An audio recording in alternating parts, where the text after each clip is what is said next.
तर साधारण तुम्ही प्रमोशनमधून मंथली किती इन्कम कमवत असतात? तुम्हाला ब्लॉगिंग करण्याची प्रेरणा कुठून मिळाली की बाबा आपण आता ब्लॉगिंगच केली पाहिजे? म्हटलं काहीतरी चालू करून आपला फेमस व्हायचा आहे आणि त्या फेमचा फायदा आपल्या बिझनेसच्या मार्केटिंगसाठी होईल. आता तुम्ही फूड ब्लॉगिंग असो किंवा बाकीचे बिझनेस असो, बऱ्याचशा तुमच्या ब्लॉगिंगमधून नाही का ऑफर्स असतात, हे खरोखर लोकांना मिळतात का? 299ला अनलिमिटेड म्हणायचे आणि वरनं चार्जेस लावायचे वेगवेगळ्या गोष्टींचे. मग मला व्हिडिओ करताना सांगितलं होतं ह्यात सगळं 299ला अनलिमिटेड असं तसं. व्हेज थाळी होती आणि देताना दाखवताना पनीर दाखवली, नुसती ग्रेव्हीज द्यायला लागली. तुम्ही तरी एखादा व्हिडिओ टाकताल बाबा मी सांगितलं होतं ओके, पण त्यांनी जर ते शब्द नाही पाळला तर okay. एकदा जाणार माणसं. पण क्षेत्राची ओळख आज पंढरपूरमध्ये ब्लॉगर म्हणलं की आपलं नाव निघतं. माझं नाव निघलं पण ब्लॉगर निघत म्हणून म्हटलं क्षेत्रामध्ये आपली ओळख नाही, आपल्यामुळे क्षेत्राची ओळख आहे. नमस्कार मित्रांनो, बोलून टाकरे पॉडकास्टमध्ये तुमचं स्वागत आहे. तर आज आपल्याकडे एक खास गेस्ट आलेले आहेत. वर्षिकेत वाघ पंढरपूरमध्ये खूप फेमस आहेत, ज्यांच्या व्लॉगिंगने ज्यांच्या ॲड्सनी खूप सारे बिझनेस व्यवस्थित ग्रो करत आहेत. तर दादा तुमची थोडीशी ओळख करून द्या आम्हाला. तर नमस्कार मित्रांनो, माझं नाव वर्षकेत वाघ. मला बंटी म्हणून जास्त ओळखतात पंढरपूरमध्ये सोशल मीडियावरती म्हणजेच इंस्टाग्रामवरती आपण ब्लॉगिंगच्या माध्यमातून प्रमोशन करतो उद्योगांचं.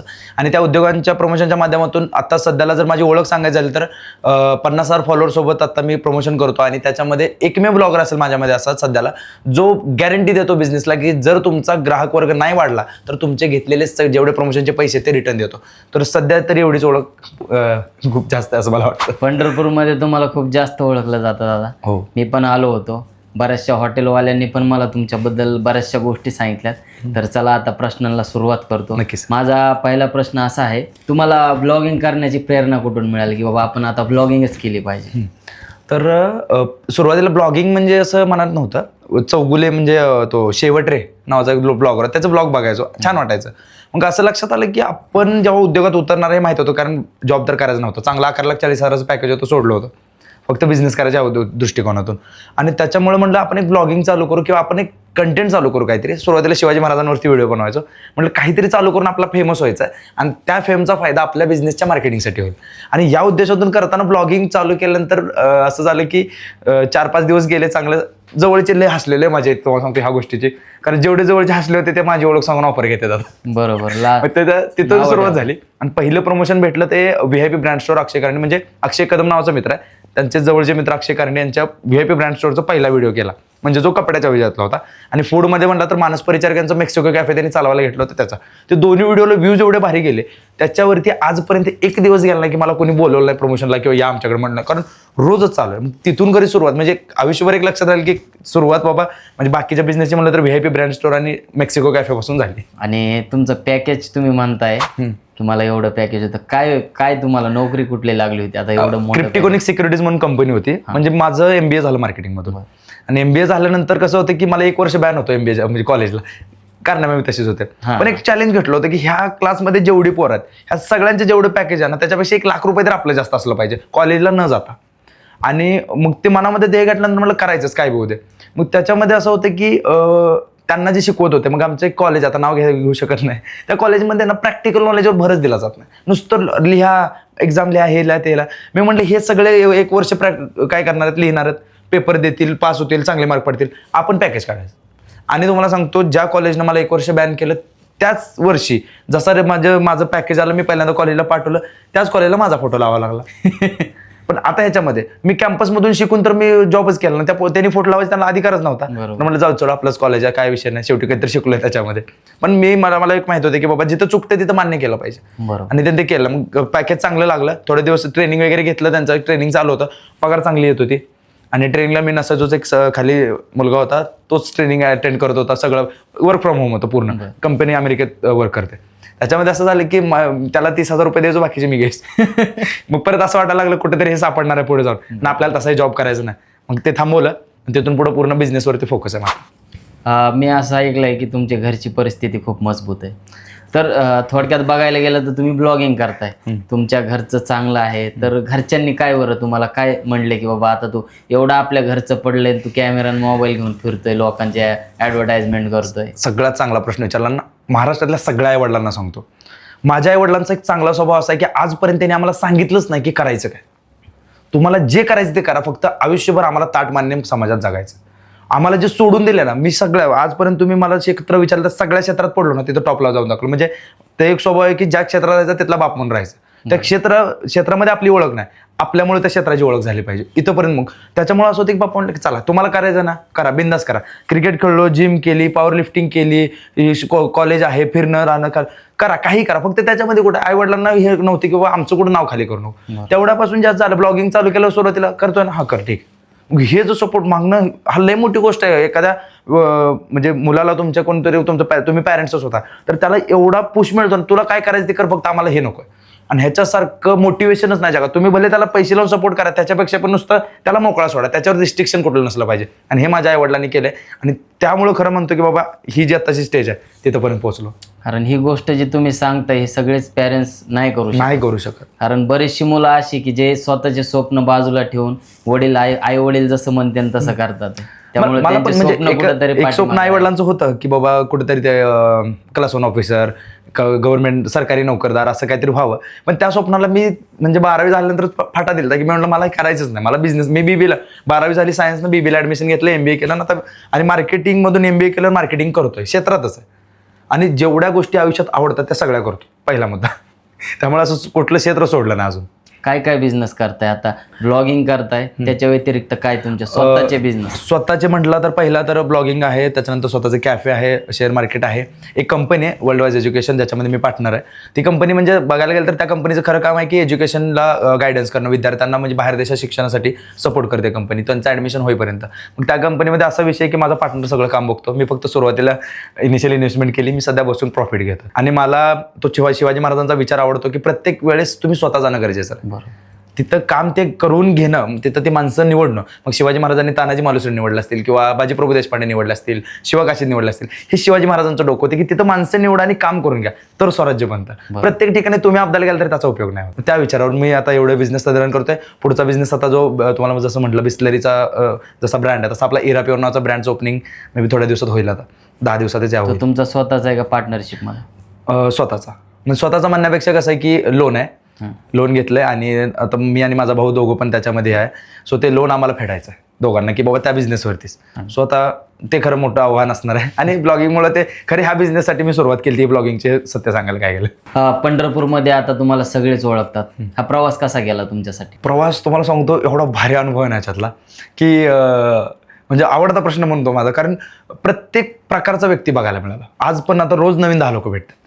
सर आम्ही तुमचे व्हिडिओ बघतो, काही जण चांगलेत न बघत असतील, काही जण वाईटमध्ये असतील, समोर बोलणारे सगळेच मागे चांगलं. त्यासोबत महत्त्वाचं असं होतं की सुरुवातीला जेव्हा मी 10,000 फॉलोअरपेक्षा पण कमी होतो, 5-6,000, तेव्हा एक मिनिमल रीच होती, बाबा सगळं चांगलं होतं, ब्लॉगिंग करते ओळखते. पण त्याच्यामध्ये तेव्हा जी सोबत मित्र होती का, जसा 10,000चा टप्पा लावला तीच पहिल्यांदा बदलले. म्हणजे त्यांना असं लक्षात आलं की वाईट नाही म्हणू शकत, पण काय प्रॉब्लेम झाला मला लक्षात आलं नाही. त्यांना माझा तो पैसा दिसला असेल किंवा माझा जो फेम दिसला असेल, पण त्यांना असं झालं की नाही आता ह्या म्हणजे माझ्या मित्राचं हॉटेल तर मी नाही हॉटेल टाकणार किंवा शेजारी तर नाही टाकणार किंवा त्याचा बिझनेसवर मी पाय नाही देणार. पण माझ्याच मित्रांना असं केलं की जवळचा मित्र म्हणजे त्याचा बिझनेसवर आणण्यामध्ये मी 1ही रुपयाचं बंधन घेतलं. आज ऑन रेकॉर्ड सांगतोय, आम्ही ट्रेकिंगला वगैरे जायचो सोबत, ट्रेकिंगचे त्यांची कंपनी, त्याच्यामध्ये मी 1ही रुपया कधीही कुठलं मानधन घेतलं व्हिडिओ करण्यासाठी. त्याच्यामुळे मला पण फेम मिळाला, त्याला त्याचा बिझनेस वाढला. त्याच्यामध्ये असं केलं की त्यानं थोड्या दिवसातच असं केलं, मी ट्रिपला गेलो होतो मनालीला आणि मला तिथून कळलं की त्याच्या ऑफिसमधून एक पेज लॉन्च केलं त्यांनी पंढरपूर असं XYZ.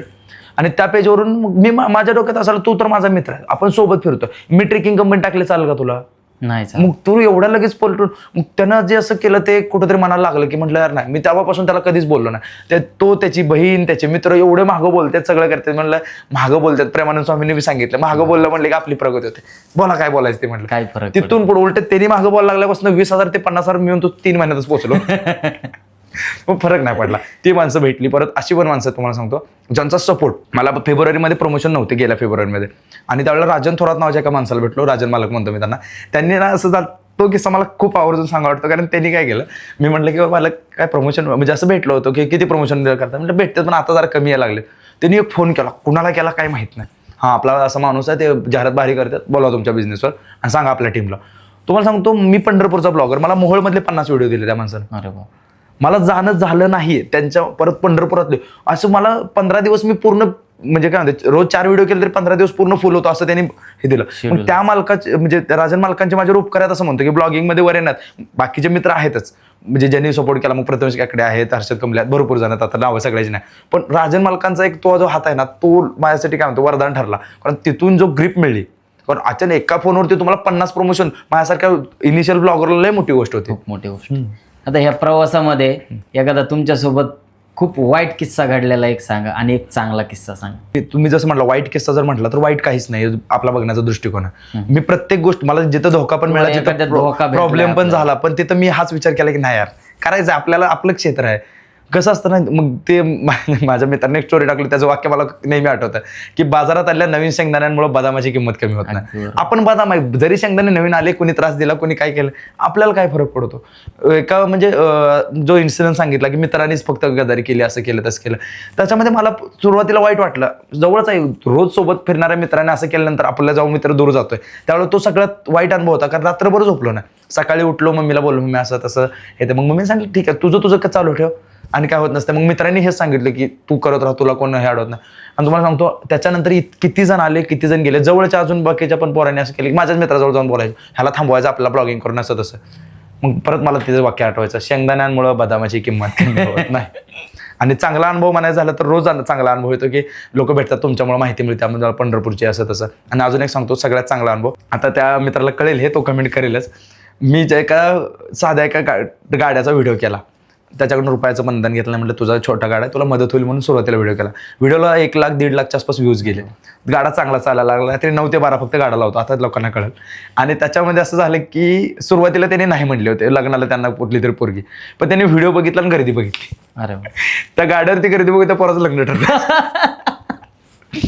आणि असं झालं की परत ते लग्न थोडं त्यांना असं वाटलं की नाही बाबा पोराचं असं काय आम्हाला वाटत नाही एवढा इन्कम सोर्स असेल. मी त्यानंतर आम्ही दुसरा व्हिडिओ बनवला, आम्हाला काय माहित नव्हतं लग्नाचं. दुसरा व्हिडिओ जसं बनवला तसं सासरा आला की बघू या म्हणले करू काय तर. मग त्याचं लग्न ठरलं त्यानं मला येऊन कॅफेवर भेटलं, म्हणला दादा ते असं असं तुम्ही केलं तर म्हणला ते व्हिडिओ बघून सासरे येऊन होय म्हणले मला. आणि तो मला वाटलं माझ्या जर ब्लॉगिंगमुळे लग्न ठरत असतील, मी टाकायला होतं लग्न जर कुठल्या बिझनेस मालकाला ठरवायचे असतील माझ्याकडनं व्हिडिओ. ह्या ब्लॉगिंगच्या प्रवासामध्ये सुरुवातीच्या काळात लोकांनी तुम्हाला सपोर्ट केला का टीका केली? तोंडावर सपोर्ट केला आणि महाग टीका केली. आणि तुम्हाला विषय सांगतो, घराबाजूचे शेजारचे पण काही जण असे होते गावातले वगैरे की म्हणजे जाताना असं चिडवायचे. म्हणजे स्टार्टिंगला आपल्याला वाटत नसतं ना की आपण, माझं ब्लॉगिंगचं पहिलं वाक्य नमस्कार मित्रांनो पुन्हा एकदा तुमचा ब्लॉगर आवरून तयार झाला होता. मग ते पण असं पण चेष्टा करायचं, ब्लॉगर आवरून तयार झाला मग आम्ही काय करू, अशी चेष्टा करायची. तो आवरून तयार झाला मग घरी बस की, असं तर चेष्टात करायचं. मग त्यावेळेला थोडंसं असं डिमोटिवेट होतं, आपण लेझी डेन करतो की आपण छपरी तर नाही ना. पण मला असं म्हणजे एक भीती होती की आपण छपरीगिरी तर करत नाही ना काय, किंवा कारण आपण बघतो इन्फ्लुएन्सर भले त्यांचे फॉलोअर मिलियनमध्ये पण त्यांना लोक छपरीच समजतात, तसं काय आपलं तर होत नाही असा एक डाऊट होता. पण जसं म्हणजे एक 20-30 ब्लॉग झाले असतील आणि 30 ब्लॉग नंतर एक कळलं की बाबा आपण आत्ता हे गेलं ग्रिप पकडले आणि ह्याच्यामध्ये आपला कोण हात धरू शकत नाही. म्हणजे कारण एक 30 दिवसामध्ये सेटअप व्हायला वेळ लागला. म्हणजे आवाज कुठं कसा काय काढायचा आहे, काय एडिटिंग असतं काय नाही. सुरुवातीचा ब्लॉग असा एवढा हे की नॉर्मल असं बोलल्याने ब्लॉग आहे, मला पण हसू येतं आता बघितल्यानंतर. आणि सुरुवातीला म्हणजे ते गणपती मंडळातलं ब्लॉग आहे ते काय आडवे ब्लॉग धरून काढले, त्याचा एवढा हे नव्हतं. त्याच्यामध्ये सपोर्ट खरंच जास्त, कारण त्याला 80,000 व्ह्यूज आहेत. आमचं पूर्ण गणपती मंडळ ढोल तशा पद्धत त्यांनी सपोर्ट केला आहे. सो त्याचा कंटेंट जास्त मिळला होता, तिथंच जास्त चेष्टा झाली म्हणजे सुरुवातीला ब्लॉगर म्हणून. आता तेच लोक सांगतात की हा ब्लॉगर आमच्या मंडळात, म्हणजे खूप फरक पडलाय म्हणायचं. 100% पडतो. पहिला फूड रिव्ह्यू करताना मनात काय भीती होती का? मनात भीती एवढीच होती की आपल्याला ह्यांनी पैसे देऊन बोलवले. म्हणजे पैसे दिले त्यांनी म्हणलं तुमचं काय असेल ते देतो. मी म्हणलं पैसे नको मला काय, मी घेत नाही. त्यांनी म्हणलं तरी पण देतो. म्हणलं ह्यांनी पैसे दिले तर व्ह्यूजच नाही गेले, करायचं काय. बरोबर. आणि दुसरा मुद्दा असा होता की सोबत 3 मित्र घेऊन गेलो, त्याला खायला मिळतं म्हणून. म्हणजे पहिला डोक्यात मेक्सिको कॅफे, मानस परिचारक आणि अथर्व शेफ अथर्व म्हणून त्यांच्या दोघांचं ते कॅफे होतं. गेलो, खाल्लं पिल्लं मस्त. आणि म्हणजे जे युट्यूबवरती ब्लॉग बघतो त्यांची कॉपी केली. खरं सांगतो की आपण बघतो इथे हे होणार आहे, आपण असं करू तसं करू, एक काइंड ऑफ असं वाटलं होतं की बाबा ह्याच्यातनं एक 5,000-6,000 व्ह्यूज येतील, ह्याला 4 गिरायक आले की खुश, मी खुश. त्याच्यामध्ये त्या व्हिडिओला व्ह्यूज गेलो आणि त्यांच्या कॅफेला भरपूर रिस्पॉन्स आला आणि त्यांनी 15 दिवसाच्या दुसऱ्या व्हिडिओला बोलवलं. अरे वा. आणि हे वाटलं याला एवढं. आणि त्याच्यानंतर मग चार्ज करायला पैसे चालू. तोपर्यंत पहिले 2 व्हिडिओ फ्रीमध्ये, त्याच्यानंतर चार्ज करायला सुरुवात केली आणि तुम्हाला सांगतो त्याचा रिस्पॉन्स भयानक होता. तुम्ही एखाद्या हॉटेलचा व्लॉग बनवायच्या वेळेस त्या हॉटेलमध्ये जायच्या अगोदर कुठली गोष्ट तपासता? चव, स्वच्छता, या दोन्हीपैकी? ऍक्च्युली विषय असा आहे ना की आपलं काम आता पेड प्रमोशन आहे. त्याच्यामध्ये हॉटेल, कुठल्या जरी हॉटेल मालकाला मी फोन करून विचारलं किंवा कोणाला विचारलं, 4 लोक त्याला चांगले म्हणणारे, 4 लोक वाईट म्हणणारे. बऱ्याचशा हॉटेलमध्ये असं बऱ्याचदा होतं की मी जातो, मला तिथे घाण दिसते, सगळं दिसते, पण आपण त्या पुढच्या माणसाला शब्द दिलाय. मी त्याला फक्त एक आहे, मी प्रत्येक हॉटेलवर गेल्यानंतर सांगून येतो, दादा ह्या तुमच्या चूक आहेत, ह्या तुम्हाला कधी ना कधी हॉटेल बंद करायला लावणार, ह्या बदलाव्या लागतील. मी प्रमोशन करतो कारण तुमचं गिरायक वाढवणे ह्यासाठी मी पैसे घेतलेत. आता विषय असा आहे की बऱ्याच ठिकाणी असं होतं की मी बऱ्याचदा 2-3 हॉटेल असं झाले की मी व्हिडिओ करत नाही म्हणून सांगितलं. सर म्हटलं तुमच्यामध्ये एवढी मोठी ही चूक सुधारा, त्यानंतर मी व्हिडिओ होतो. कारण मला उद्या जर मी कस्टमर तुमच्याकडे पाठवलं तर ते मला पहिल्यांदा येऊन शिवाय देणार आहे. 4 लोक अशी पण येतात बाबा ज्याला आवडतच नाही कुठल्याच हॉटेलचं. प्रत्येक व्हिडिओला कमेंट आहे, अरे गबस काय सांगायला लागला, त्या हॉटेल हे चांगलं आहे, ते चांगलं नाही, त्या हॉटेल मालकाला भांडून येतात. आणि विशेष असं झालं की रिपीटेड 30 लोक, तू सांगतोय पण इथे हे चांगलं आहे, तू सांगतोय पण इथे ते चांगलं.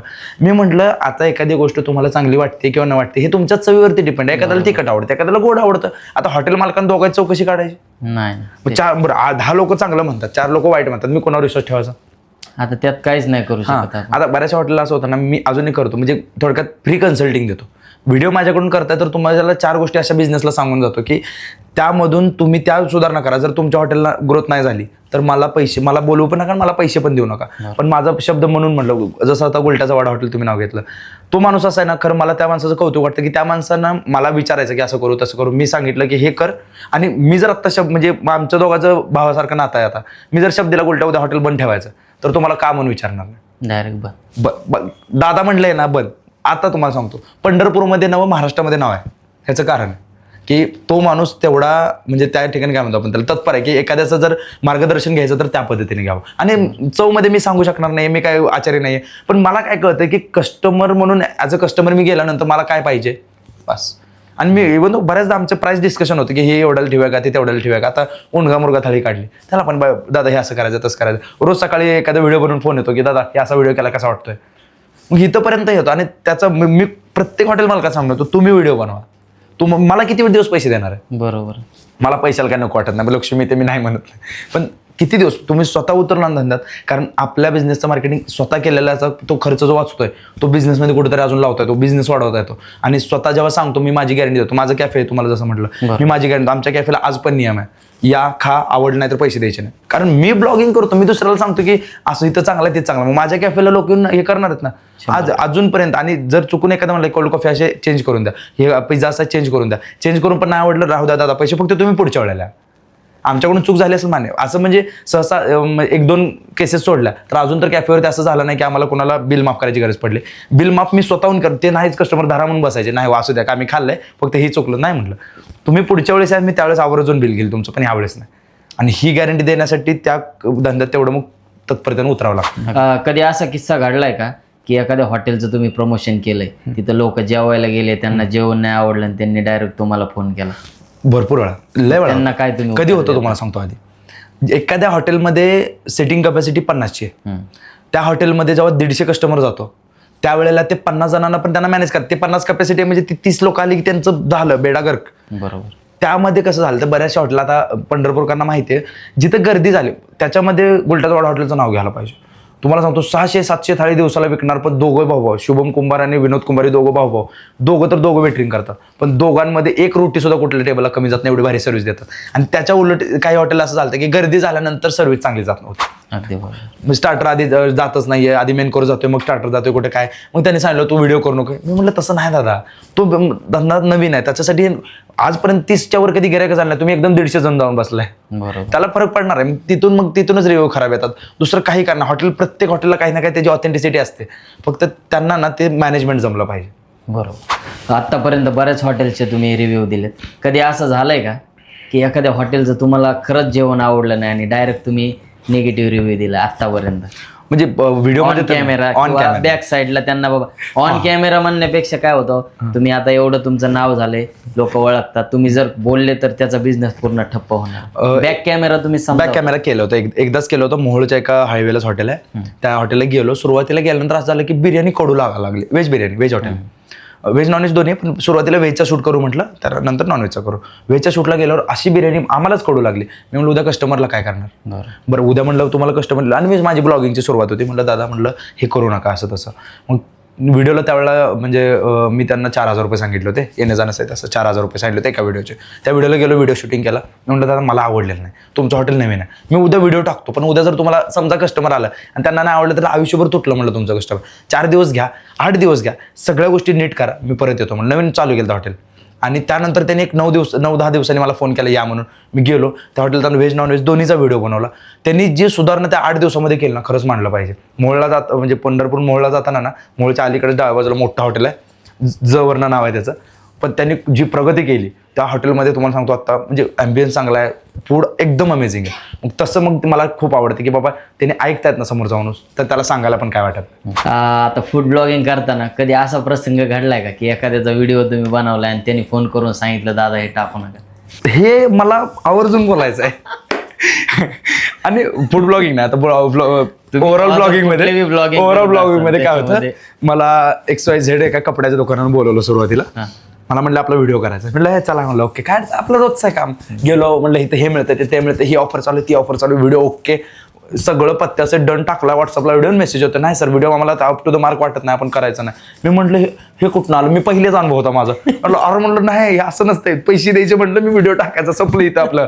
तुझ्याला विचार, तू चेंजेस सांग की बाबा या व्हिडिओमध्ये हे चुकलं, हे चेंज करा. तुझ्या समोर व्हिडिओ शूटिंग झालं, सगळं झालं, तू आता म्हणतोय म्हटलं हे असं नसतंय सर, म्हटलं इथून पुढे मला बोलू नका म्हणून असं रागायचं सुरुवात होती. त्याच्यानंतर हॉटेलला पण झालं, व्हिडिओ शूटिंग सगळं झालं. आणि मला काय असतं म्हणजे ते थोडंसं डोक्याने हेच आहे. मी परत व्हिडिओला गेलो ना त्यांच्यावर, व्हिडिओ शूटिंग करताना त्याने मला 50 गोष्टी सांगितल्या असते. सर हे घ्या, सर असं करा, तसं करा. म्हटलं सर ज्याचं काम आहे त्यानंच करावं. माझं फूड ब्लॉगिंगचं काम आहे, मी तुमचा व्हिडिओ चांगला नाही झाला तुम्ही जबाबदार आहे, व्ह्यूज नाही आले, गिरायक नाही आलं, पण मला करू द्या म्हटलं माझं. तुम्ही लय गोष्टी सांगताय. तर तुम्हाला सांगतो त्याचं मागे गार्डन होतं, त्यानं मला 5ला गार्डनचा व्हिडिओ घ्यायला लावला.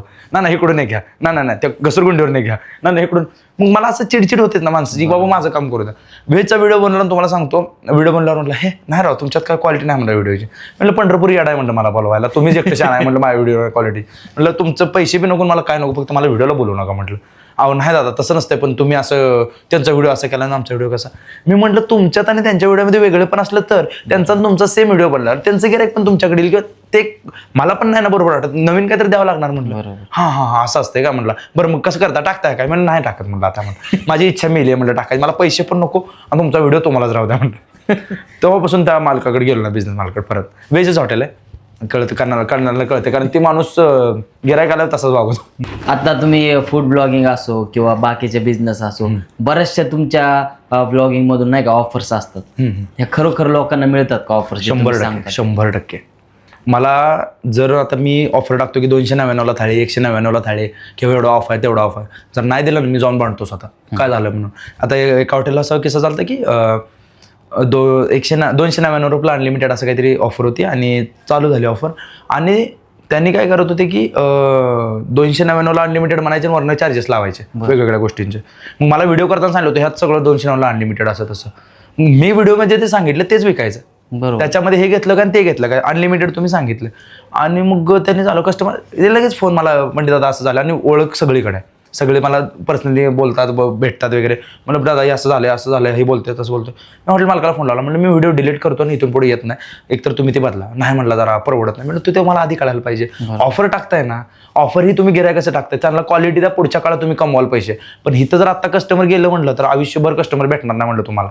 नाही दादा. आणि भाजीच चेंज केली एकदा, तर व्हेज थाळी होती आणि देताना दाखवताना पनीर दाखवली, नुसती ग्रेव्हीज द्यायला लागली. उपर संताप येणार. फोन केला मला असंच झालं. म्हटलं सर काय झालं, तर सर म्हणजे सुरुवातीला पनीरचे 2 पीस देतोय आपण, त्यानंतर पनीर अनलिमिटेड नाही ग्रेव्ही अनलिमिटेड आहे. मग माझ्या लक्षात आलं की हां बरोबर आहे, मला पोरांचा फोन भाजी चेंज केली आहे म्हणून ना.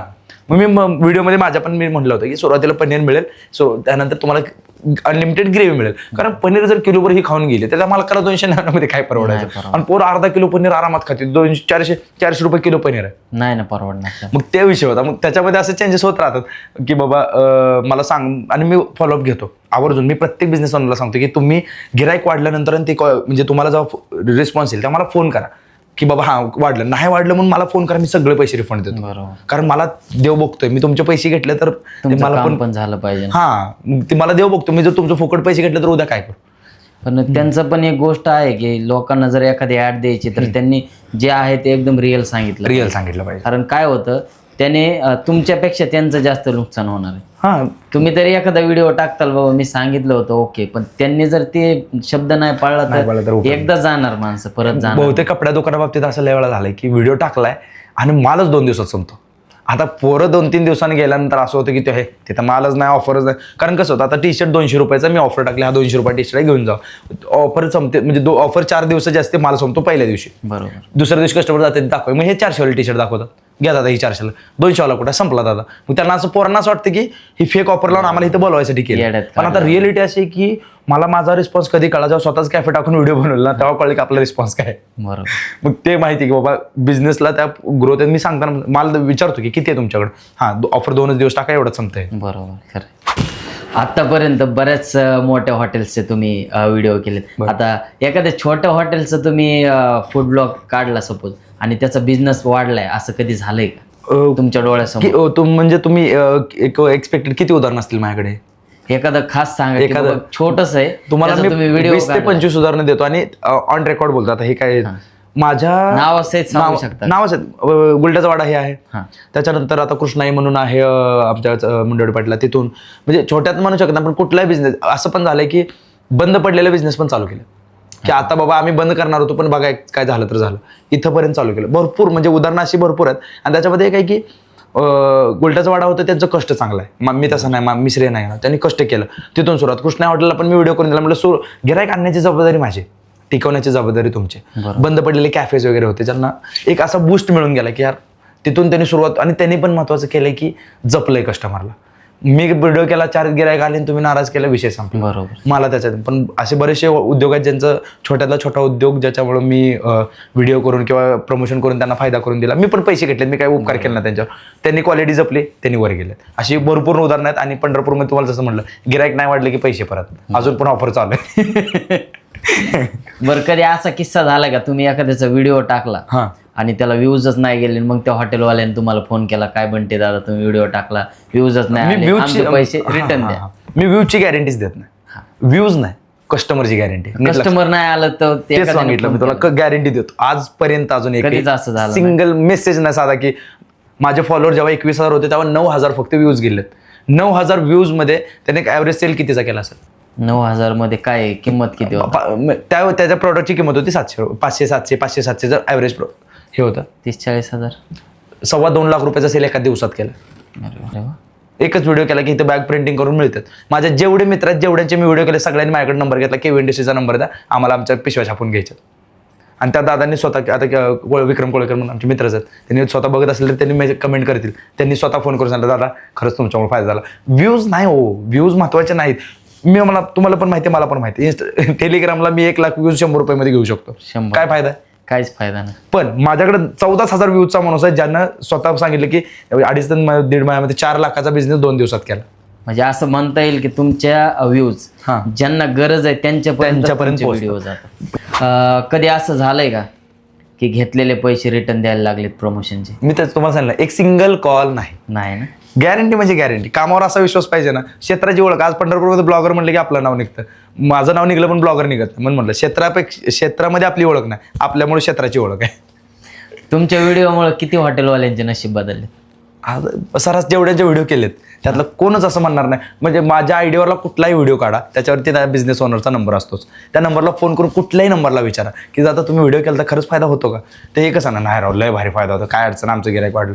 पण एक आहे त्याच्यामध्ये ती क्वालिटी पण पाहिजे. बरोबर. काही बिझनेस असो ते सुरुवातीला व्हिडिओ बनवले, नंतर ते बिझनेस बंद पडले. याचा रिझन होतो मालकाचं ते तत्परता नव्हती त्या बिझनेसमध्ये. मग त्याला मी काहीच करू शकत नाही. त्याला स्टाफ टेकवणं जमलं नाही किंवा आपण काय म्हणतो त्याला सर्व्हिस देणं जमलं नाही वगैरे, तर मी तरी काय करणार? हॉटेलचं नाव बदनामाला किती वेळ लागतो? Mouth publicity. मी सुरुवातीला मी फक्त वाद पेटवून देतोय, धमाका कसा करायचा ते तुमच्यावर आहे. कस्टमर जर आलं आणि हॉटेल मालकाला जर व्यवस्थित मॅनेजमेंट, क्वालिटी, क्वांटिटी जर देता नाही आली तर त्याला तुम्ही काय करू शकत नाही आणि कोणीच काय करू. हॉटेल इंडस्ट्रीचं एक सत्य असं आहे ना, तुम्हाला खरं सांगतो, क्वालिटीचा विषय निघाला म्हणून सांगतो. 200 रुपयाला पनीर भेटतं दादा आणि ओरिजिनल पनीर 400 रुपयाला. बरोबर. एवढा फरक जो आहे तो मग कुठेतरी येतो. आता मी पण कॅफेमध्ये मटेरियल घेतो, मला 400 रुपयाला पण म्हणजे 350 रुपयाला पण मोजरेला भेटतं पिझ्झाचं आणि 500 रुपयाला पण भेटतं. माझ्यावर ना कुठलं टाकायचं? पाम तेल 110-120 रुपये पण मिळतं. बोला आता भाजीत कुठलं वापरायचं? माझ्यावर आहे ना. मी जेमिनी पण वापरू शकतोय किंवा प्युअर तेल पण 300 रुपयाचं वापरू शकतोय. ह्याच्यामध्ये कसं आहे की क्वालिटी म्हणजे सोडली सगळ्यांनी हॉटेलवाल्यांनी, खरं सांगतो. बऱ्याचशा हॉटेलला काय काय हॉटेल आहेत असं नाही, सगळ्यांनी सोडली नाही, पण काय हॉटेलला असं वाटलं की नाव लय मोठं, ॲम्बियन्स सगळं चांगला, सरकी पेंड पण म्हणजे आता ज्यांना हॉटेलवाला माहिती आहे सरकी पेंड ग्रेव्हीमध्ये वापरली जाते, कारण ती घट्टपणा आणते भाजीला. त्याला बारीक केलं जातं, सगळं केलं जातं, सरकी पेंड वापरली जाते, पीठ वापरलं जातं, बाजरीचं पीठ वापरलं जातं, त्याच्यानंतर बरेचसे असे इसेन्शियल म्हणजे केमिकल्स वगैरे आहेत जे टाकल्यामुळं भाजी बाबा चव देते तिथल्या तिथं, परत त्रास होतो.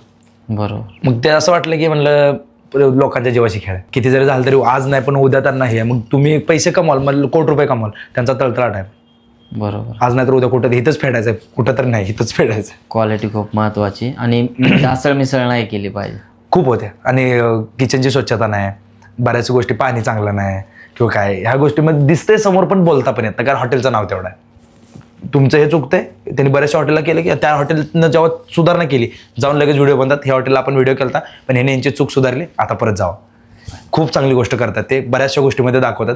काही लोकांना ते बरोबर वाटतं, hotel as a hotel owner कोणाला वाटतं माझ्या व्हिडिओवर आला, माझं काढून गेला, गिराईक नेलं, माझं वाईट वाटणं साहजिक आहे, पण एक गोष्ट लक्षात येते की बाबा त्या माणसाची तळमळ आहे की पंढरपुरात काय चुकीचं घडलं नाही पाहिजे. व्लॉगिंग मधून पैसे कमवण्याची सुरुवात कधीपासून झाली? ब्लॉगिंग मध्ये पहिला व्हिडिओ व्हीआयपीचा, त्याच्यामध्ये पैसे घेतले नाहीत, मित्रच आपला शेवटी व्हीआयपी ब्रँड स्टोअरचा. दुसरा व्हिडिओ मॅक्सिकोचा, त्यांनी स्वतःहून अकाउंटला 800 रुपये टाकले फोनपेला.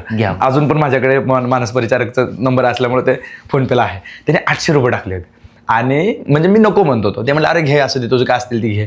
मग तिथून पुढं मग सुरुवात म्हणजे त्याच्यानंतरचा जो पहिला पेड व्हिडिओ बनवतो 3,500 रुपयाला बनवला. म्हणजे मला लोकांनी म्हणजे जे आपल्याला माहितच नाही, 3,500 रुपये घे की काय होतं, म्हणजे घेतलं. त्याच्यानंतर पौरमानाची 5,000 रुपये मागू, म्हणलं ठीक आहे मागितली. माहीत नव्हतं किती मिळतात, लक्षात आलं की सुरुवातीला 2-2.5 हजार मिळायचे, 3,000 मिळायचे सुरुवात झाली. तिथून पुढे आजपर्यंत असं जास्त किंमत वाढवण्याचा विचारच केला. म्हणजे ठीक आहे 4,500-5,000 रुपये व्हिडिओचे घ्यायचे, पण एक आहे गॅरंटी द्यायची. बरोबर. तुमचा व्हिडिओला व्ह्यूज गेलेच पाहिजेत, व्ह्यूज इन केस कमी जातील पण तुम्हाला फायदा झाला पाहिजे. मग त्याच्यावरच तत्वावर आहे सध्या, आणि पैसा लय मिळतो. सोशल मीडियासारखा पैसाच कशात नाही. सगळं झालं ना, कॅफे झालं, गाडी झाली, प्लॉट झाले, हे त्यातनं सांगायचं नसतं, पण एवढं सगळं झालं. स्वतःचं सगळं खर्च 2023 पासून उचलते, अजून काय पाहिजे सांगा. एक माझ्या 24 कंप्लीट 25 चालू आहे मला वर्ष. आता तुम्ही हे ब्लॉगिंग मार्फत जे प्रमोशन करतात हे ॲज अ करिअर म्हणून करू शकतं का एखादा मुलगा बाबा ज्याला 100%. मी तुम्हाला तेच म्हणलो, लय पैसा ह्याच्यामध्ये काढून. मी आता तुम्हाला सांगतो, माझ्याकडे विवोचं काम आहे, विवोचं अधिकृत काम आहे, ओप्पोचं अधिकृत काम आहे. कोलकाताला मी जाऊन शूटिंग करून आलो. बऱ्याचशा म्हणजे मोठे ब्रँडचे मला व्हिडिओ, मध्ये ड्रीम लॉटरी म्हणून त्यांनी मला व्हिडिओ दिला. ह्याच्यामध्ये तुम्हाला सांगतो, मला कोलकात्याला जाऊन यायला जो खर्च झाला तो सगळा कंपनीने दिला. मला तिथं 50,000 रुपये प्रमोशनचे वेगळे मिळले. एका व्हिडिओचे 1-2 व्हिडिओ काढून घेत. त्यांनी सांगितलं होतं शूटिंग आमच्याकडे, एडिटिंग आमच्याकडे, बोलायचं काम. सर्वात जास्त पैसे कोणी दिले बरं आता? कोलकातावाले. कोणत्या कंपनी?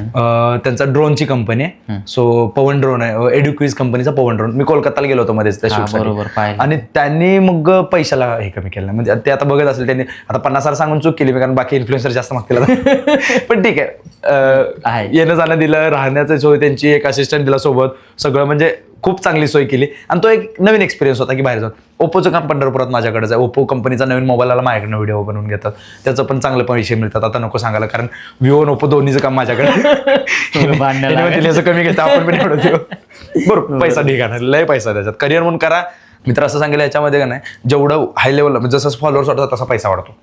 आणि फक्त मी गेमिंगचे प्रमोशन त्याच्यात पैसा लय पण केले नाही ना कधीच नाही. आलेत पण अजून पण आत्ता पण आहेत असे, नुसतं आयडिया स्टोरीला मेन्शन करा असं तसं हे ते, पण कोणाचं तरी ते असं फसवणं. कारण लय जणांना, माझ्या जवळच्या मित्रांना असं झालं, तुम्हाला सांगतो एखाद्या, आता हा किस्सा आवर्जून सांगतो, नीट आहे का, जर ऑनलाईन गेमिंगचं प्रमोशन कोणी करत असेल ना तर त्याला अनफॉलो करा पहिल्यांदा. कारण माझ्या जवळच्या मित्राचं तुम्हाला सांगतो, आई दवाखान्यात असताना म्हणजे जवळ एक 10,000 रुपये आहेत असं आईला वाटायचं की पोराला एकडे 10,000 रुपये आहेत, पण त्या पोराने ते गेमिंगवर उडवलेलं आईला माहित नव्हतं. नशिबानं सुदैवानं आई वाचली, पण तुम्हाला सांगतो लिटरली त्या पोरांना जेवढी मित्र त्या सगळ्याला सांगतो, दादा ऐक केलं का माझं असं झालं, पैसे गेले. 10,000 रुपये अमाऊंट होती, लय नव्हती. हा 10,000 वाला लाखवाले किती असतील, खूप असते. पाया पडावं लागला अक्षरशः त्याला कोणातरी की बाबा मला पैसे द्या, मला आईला वाचवायचं. आई म्हणायची हा लेकराकडे 10,000 घ्या म्हणली.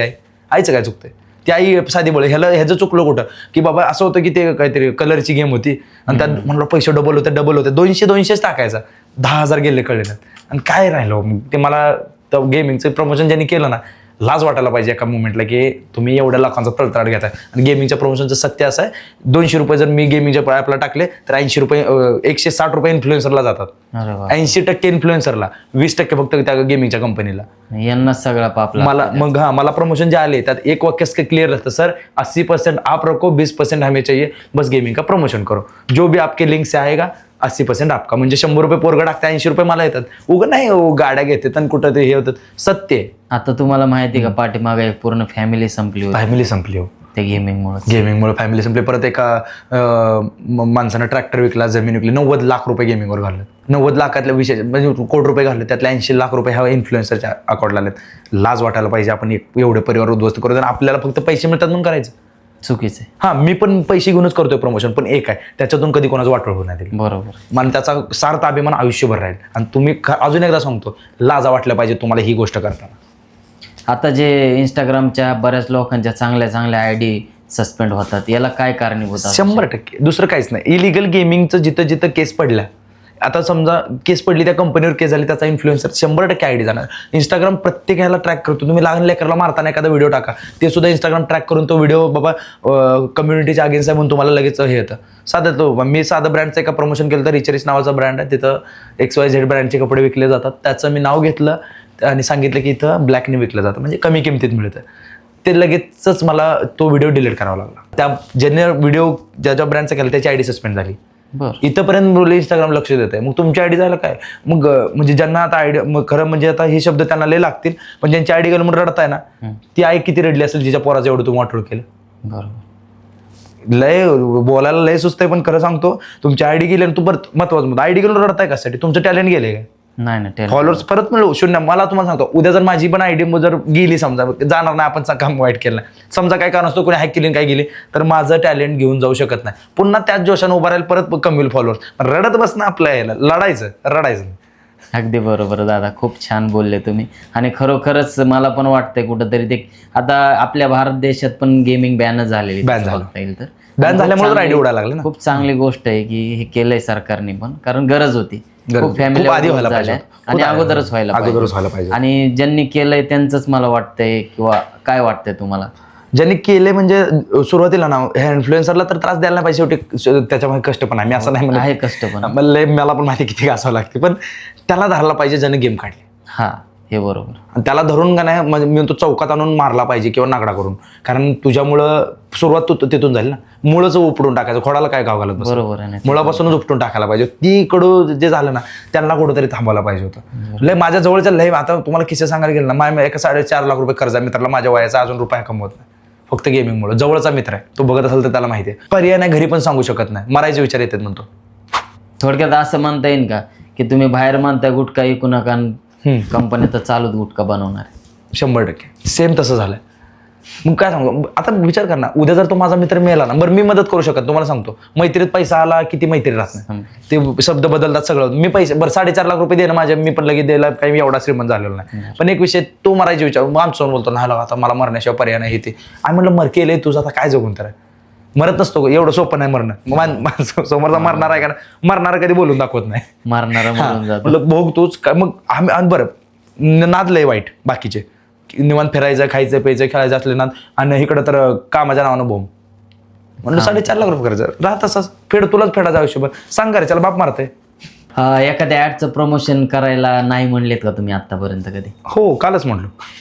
कशाची ऍड होती. कसं असतं ना की मी तुम्हाला जसं म्हटलं, मैत्री आणि तुमचा बिझनेस वाढण्यासाठी मी मदत करू शकतो, दुसऱ्याचा बिझनेस कमी करण्यासाठी नाही. बरोबर. मग त्या बिझनेस ओनरने असा कॉल केला होता की ऐका की असंच करायचं, आपलं त्यांच्यापेक्षा भारी करायचं. म्हटलं तुम्हाला त्यांच्यापेक्षा भारी करायचं असेल तर नाही करू शकत, त्यांच्यासारखं करायचं असेल तर करू शकतो. नाही म्हणलं आपल्याला त्याला बसवायचं घरी. म्हणलं दादा, म्हणलं मी हे असले व्हिडिओ करत नाही, तुम्हाला एक नंबर येतो त्यांना फोन करा, ते करते म्हणलं असले व्हिडिओ. पण ते मग हे शब्दच मला कुठं पटले नाही. आणि माझं म्हणलं तुमची माझी ओळख आहे. बरोबर. मग बुलट्याची माझी ओळख आहे, प्रत्येक हॉटेल मालकाची माझी ओळख आहे. माझी ओळख आहे, त्यांच्याकडे काहीतरी पैसे घेतले, त्यांचा फायदा केला, आमचं एक नातं झालंय. त्याचा बिझनेस बसवायसाठी तुमचा व्हिडिओ करू मी. चुकीचं आहे. एखाद्याला बंद पाडायचं म्हणून तरी. आणि शेजारी सेम बिझनेसचा शक्यतो व्हिडिओ टाळतो मी. नाही तसं तर नाही. एकाच म्हणजे शेजारी म्हणजे आता ही तो माझं कपड्याचं दुकान, तुझं कपड्याचं दुकान नाही, कारण प्रॉब्लेम असा आहे की मग दोघाचं ते क्लॅश होऊन जातो. मग त्यातलं तुम्हाला खरं सांगतो, ह्याचा एक व्हिडिओ होतो, त्याचा एक व्हिडिओ होतो, दोघंही मला बोलवायचे बंद करतात, कारण त्याने ह्याला बोलवलंय, मी हे म्हणते ह्याने ह्याला बोलवलंय. अगदी बरोबर. मग आपला बिझनेस कमी होतो त्यापेक्षा नाही सर, तुमच्या साईडला ते त्यांचं मी केलं, मी तुमचं. आणि ही गोष्ट आधी पण घडलेली, कर्कमध्ये पण घडलेली. दादा म्हणलं मी ह्याचं प्रमोशन ह्या दिवाळीत झालं, हे केलं, मी तुमचं नाही करू शकत. मी तुमचं दुसऱ्या गोष्टीचं करतो, तुमचे जे दुसरे प्रोडक्ट आहेत पण ह्या नको, आणि समजून घेतात. नाही, आणि काय जण घेत नाही तर सर मी करत नाही म्हणून सांगतो. सध्या आता तुम्ही एवढी ब्लॉगिंग करताय, बऱ्याच लोकांना सोशल मीडियावरती यायचं असतंय, तर साधारण तुम्ही प्रमोशनमधून मंथली किती इन्कम कमवत असतात? हरकत नसेल तर सांगा. तसं काय नाही. तसं कारण कसं आहे माहिती आहे मी का, लोकांना असं वाटतं की कॅमेरा उचलला बोंबलत फिरतोय, ते येड्यात काढतात लोकांना. आवर्जून सांगणार मी की किती इन्कम आहे तुमची? इन्कम तशी आधी सुरुवात सांगतो की पैसा खूप आहे म्हटलं ना मी. आता विषय असं तुम्हाला सांगतो, सुरुवातीला मे बी कमी राहिले असतील. आता माझ्याकडे जो एडिटर आहे का, त्याला 54,000 रुपये पगार आहे मंथली. आणि गेल्या महिन्यात इन्सेंटिव्ह आहेत 90,000 रुपये पगार दिले मी त्याला, एडिटरला. ऑन रेकॉर्ड एडिटर माझ्यासोबत असतो, त्यांना लोकांना माहिती आहे. हे कशामुळे होऊ शक्य, मला पैसे मिळतात म्हणून. मी काय पदरचं देणार नाही त्याला. विषय असा आहे की मला मिळतात म्हणजे मी त्याला ठरवलं होतं की बाबा एवढ्या पैशाला तुला पर व्हिडिओ मी देतो. म्हटलं महिन्याला माझे सरासरी एवढे व्हिडिओ होतात, तुला नाही झाले व्हिडिओ तर मी 54,000 तरी देणार आहे. त्याच्यापेक्षा जास्त झाले त्याचे पैसे वरून तुला एक्स्ट्रा मिळतील. 90,000 रुपये त्यानं महिन्यात कमवले. त्याच्या 5 ते 6 पट माझा इन्कम आहे. अरे बापरे. बस. आणि मी तुम्हाला काय सांगितलं, गाडी स्वतःची झाली, मोबाईल स्वतःचा, फिरतोय, खातोय, पितोय. एक गोष्ट वडिलांनी शिकवली ती म्हणजे टिकवून ठेवा. म्हणजे कमवलेले सुरुवातीला तुम्हाला सांगतो, गेल्या 5 ते 6 महिन्यापर्यंत ना, म्हणजे त्या काळापर्यंत मी टिकवलं काहीच नाही. आलाय पैसा खरंच कारण वय पण तसं आहे आपलं. त्याच्यानंतर लक्षात नाही म्हणलं हे पुढे लय कामाला येणार पैसे जपून ठेवले पाहिजे, सेव्हिंग असली पाहिजे. आलं पैसे की म्हणजे तुम्हाला सांगतो रोजचा दिवस 15-20 हजाराचा बाहेर पडतो. तर मित्रांनो बघा, सांगायचं झालं तर दिवसाचे 20,000 म्हणल्यावर आता तुम्ही हिशोब लावा, त्याच्यापेक्षा जास्तही जातात. कधी कधी मोठे ब्रँड वगैरे ऑफर्स वगैरे, दिवाळी झाले, सणसू झाले, तर ठीक आहे. दादांनी सांगितलं, कोणी सांगत नाही या गोष्टी. तर खरोखर सोशल मीडियामध्ये जर करिअर करायचं असेल, पण साईड बाय साईड करा, नाही तर चालू काम सोडताना आणि प्रॉपर त्याच्यात घुसताल असं करू नका. सगळं मॅनेजमेंट जमलं पाहिजे. मी आवर्जून का सांगितलं माहिती, मला असं वाटतं की तरुणांनी बिझनेसमध्ये उतरलं पाहिजे. मी करताना करा, अजून 4 जणांनी कमवलं तर माझं मार्केट कमी होत नसतं. बरोबर. वाटून खाल्लं तर मी कोणाचं हिसकावून घेऊ शकत नाही. मी आवर्जून इन्कम सांगितलं की तुम्ही पण करा काहीतरी. असं मला वाटतं की बाबा माझ्यासोबत जर 100 जण तयार झाले ना, असे ब्लॉगिंग करण्याने कमवायला लागले, लय आनंद आहे सर. कारण शिवाजी महाराजांचं वाक्य आहे, आपली माणसं मोठी करा, आपण आपोआप मोठे होतो. बरोबर. आणि ह्याच्यासारखा आनंद कशातच नाहीये. अगदी बरोबर दादा. म्हणजे दादा तुम्हाला बोलून खूप छान वाटलं, खूप छान झालेला आहे हा पॉडकास्ट. मित्रांनो, हा व्हिडिओ लास्ट पर्यंत बघा. व्हिडिओ आवडला तर व्हिडिओला लाईक करा, शेअर करा आणि आपल्या चॅनलला सबस्क्राईब करा. धन्यवाद.